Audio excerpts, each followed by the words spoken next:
Morocco, Portugal and Spain. مبروك. félicitations. أن المباراة النهائية لكأس العالم 2030 ستلعب لا محالة في المملكة المغربية.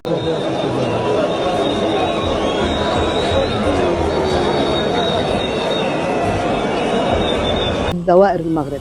للمرة الثانية أعود وأقول للشعب المغربي: انتظروا المفاجأة الرياضية القادمة التي سيحققها الفريق المغربي. واش فراسكم باللي المغرب دار طلب للفيفا باش ياخد نهائي كأس العالم 2030 المغرب إسبانيا والبرتغال؟ المشكل ماشي في الطلب، حيت المغرب كلنا عارفينه بأنه قادر أنه ياخد نهائي كأس العالم ويكون ناجح 100%. ولكن المشكل هنا في الجزائر اللي دايره مؤامرة كبيرة ضد المغرب باش يحاولوا ما أمكن يحرمونا من تنظيم نهائي كأس العالم 2030. فما تمشي فين في هذا الفيديو نحاول نفصل لكم كل شيء باش تخرجوا فاهمين. يلا ونبداو. نخليكم بعدا مع اللقطة اللي صدمات الجزائريين كاملين وسكتت لهم القلب. هي هذه اللقطة العزيزة على كاع المغاربة اللي المغرب خدا فيها تنظيم كأس العالم. We can officially confirm that the hosts of the FIFA World Cup 2030 will be Morocco, Portugal and Spain. مبروك. félicitations. parabéns. felicidades. مبروك لكاع المغاربة. قبل ما ندوزو للكراغلة ونشوفوا الحالة اللي دايرين على قبل المغرب باش يفشلوا كل شيء، كتجينا هاد الشارفة ديال ليلى عبد اللطيف ديما تابعه المغرب وحاضيه على المغرب، ديما كتهضر على المغرب. ما فهمتش انا هادشي، واش وراه شي لعيبه، واش شي مؤامره نيت من الكراغله مصيفطين لينا هادي تبقى تقوس علينا وتعين فينا. قال لك سيدي المغرب غادي يوصل للفينال ديال كوب دي موند. شوف معنا دابا هاد الشواف هادي، واش ما بغاش تعطينا الثقه؟ راه حاضيه انا ما فهمت والو انا. دوائر المغرب. للمرة الثانية أعود وأقول للشعب المغربي: انتظروا المفاجأة الرياضية القادمة التي سيحققها الفريق المغربي. قالت لك مفاجأة سيحققها الفريق المغربي. زيد. خلال الفترة القادمة بمونديال 2026. حلو أنت مونديال 2026 قالت لك تكون مفاجأة كبيرة ديال المنتخب الوطني، وغادي الدور دورة وتلف لها الجريه تجي عند المغرب دوي عليه. كما عقلتوا في المشكل اللي طرا ليامين يامال في الماتش ديال اسبانيا ضد مصر، كانوا بعض العبارات اللي يعني عنصريه ضد الاسلام وهذا، والمغرب هنا كيغتنم الفرصه وكيصيف الطلب باش ياخد الفينال ديال كوب دي موند. النهارده اقول لكم على خبر حلو جدا ممكن يفرح كل المغاربه بعد المشاهد العنصريه اللي شهدت مباراه المنتخب الاسباني والمنتخب المصري. تقدم اليوم المنتخب المغربي بقياده الاسد فوزي لكجع لاستضافه نهائي كاس العالم. بصوا يا جماعه، باي شكل من الاشكال انت مختلف مع المغرب، انت متفق مع المغرب، لكن كلنا نعلم تماما ان المملكه المغربيه ليس بها اي عنصريه اطلاقا، وان هي بلد محترمه ومملكه بكل امانه الكل بيشيد بيها، الصغير قبل الكبير. لا وكمان كل لاعبي كره القدم بيحبوا يروحوا المملكه المغربيه لفتره الصيف بتاعتهم. وفين بغيتيهم اخويا المصري يمشيو عند الزريبه ديال الجزائر مساكن ما عندهم حتى تيرانات؟ اسي نورمال غادي يعجبهم يجيو عندنا المغرب، راك شتي كلشي على عينيك تبارك الله. راه كوب دافريك الاخر البنيه التحتيه راه داكشي خيالي ما شاء الله.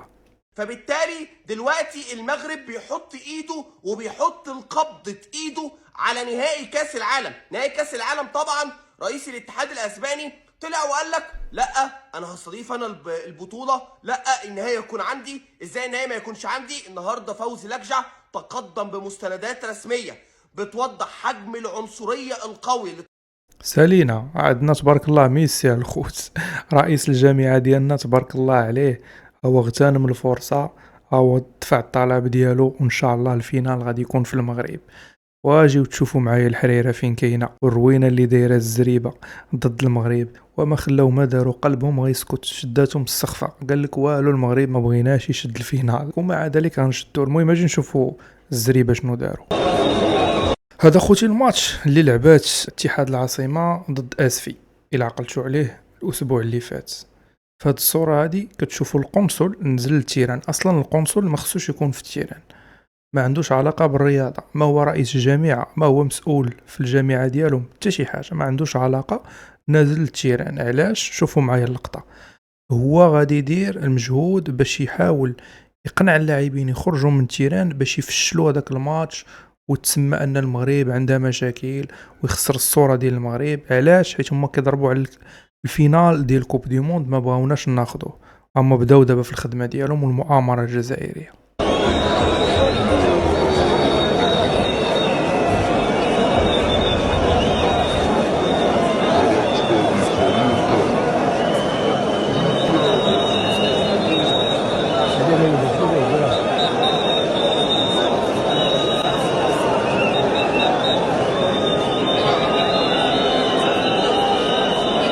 جيلبير شيريو تركيني وايضا ايفاليدو لوبيس من انغولا والحكم الرابع فهو مشى عنده داك المساعد ديال المدرب قال ليه شنو ما شنو، قال ليه شوف انسحاب كلشي خرج، وهنا غادي يطبقوا التعليمات اللي قال لهم القنصل اللي اساسا ما كانش خصو يكون في ديك البلاصه.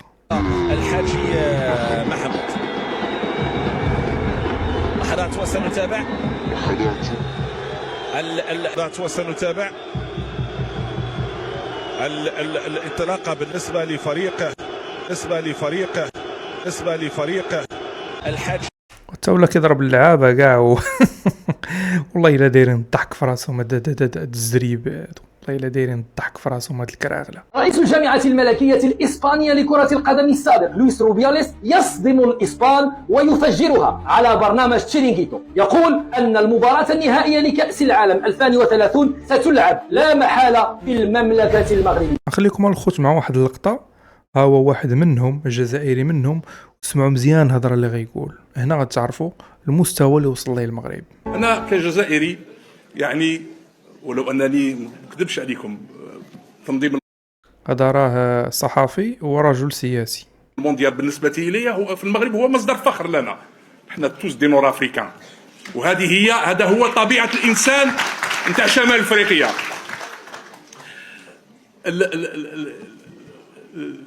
يعني هذا اللي هو ماهوش مونديال فقط باش يكون، وهذا ماهوش مجرد حدث رياضي، هذا يعبر على انه هناك واحد الانسجام تاريخي بين ضفتي المتوسط.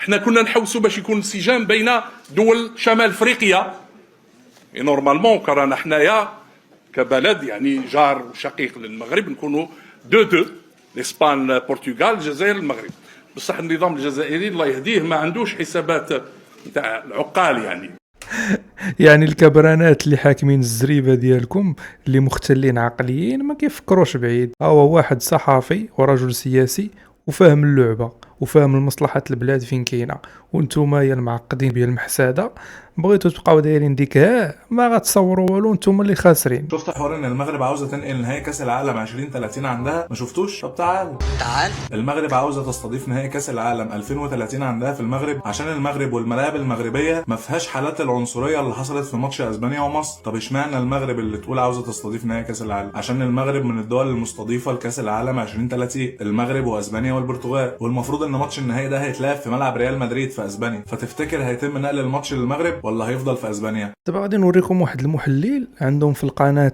ديال الزريبه شنو قال، وغادي نجيب لكم بالحجه والدليل، سمعوه معايا وتمعنوا. نخليكم مع اللقطه.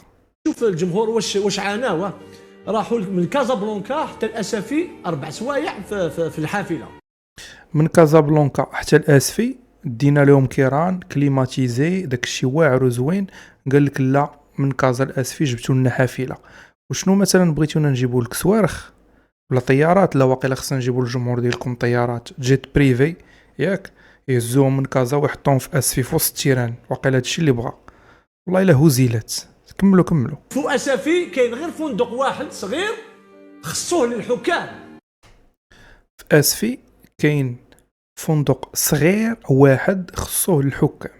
سمعتوا الجمله مزيان، اسفي مدينه كامله قال لك فيها فندق واحد. انا غنعطيكم بالدليل من الماب، جوجل ماب، غنوريكم اسفي، درت ريشيرش هما قدامكم، غنوريكم الصوره. شوف اللهم بارك، شوف ما شاء الله شحال من اوطيل عندنا في اسفي. شوف حسب 1 2 3 ما تقدرش تحسبهم، شوف تبارك الله. وهادو غير الفنادق يعني اللي رسميه، راه كاينين الفنادق اخرين اللي ما يطلعوش في ماب، هادو كيكونوا فنادق عاديه، ولكن هادو كتلقى 3 زيطوال 5 ايطوال 4 ايطوال، ويجي الكرغولي يقول لك لا راه ما عندهمش اوتيل واحد في المدينه كامله. والرسميين تاع الكاف دوك اتحاد العاصمه باتوا في فندق في مدينه الوالديه، تبعد حوالي ساعه ونصف بالحافله عن مدينه اسفي. والله العظيم الا مراد، قسما بالله الا مراد. اخوتي ديروا بالكم راه الجيران حاسدينكم على هادشي اللي وصلتوا ليه.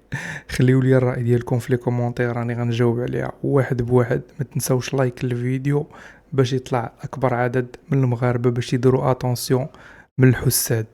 يلا تهلاو ليا فراسكم والسلام عليكم.